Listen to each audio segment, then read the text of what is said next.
লক্ষ্মীবাসা আকনবাড়ি জামে মসজিদের কিছু ভিডিও ফুটেজ আমি আপনাদের সামনে তুলে ধরব। আশা করি আমার পাশেই থাকবেন। আপনারা যারা দেখতেছেন লক্ষ্মীবাসা আকনবাড়ি জামে মসজিদের সামনের কিছু অংশ, ছেলেপেলে এখানে নামাজ পড়তেছে, ভিতরে নামাজ চলতেছে এবং অনেক ছেলেরা সামনে খেলাধুলো করতেছে। এই মসজিদটা অন্তত 100 বছর আগের মসজিদ। আমাদের বাপ এবং দাদাদের আমলে তারাও জানে না যে এটা কত সালে নির্মিত হয়েছে, কিন্তু সংস্কার করতে করতে করতে করতে আজকে এই পর্যন্ত এসে পৌঁছেছে। তবে এর সম্ভাব্য একটি তারিখ জানা গেছে, এটা আমি এখন প্রকাশ করব না, অন্য কোনো ভিডিওতে আমি সেই সম্ভাব্য তারিখটা প্রকাশ করব।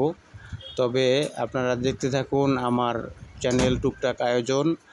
আশা করি এরকম আরও ভিডিও নিয়ে আপনাদের মাঝে হাজির হব। লক্ষ্মীবাসা আকনবাড়ি জামে মসজিদের ভিউটা এতক্ষণ আপনারা দেখলেন। বাকেরগঞ্জ, বরিশালে অবস্থিত।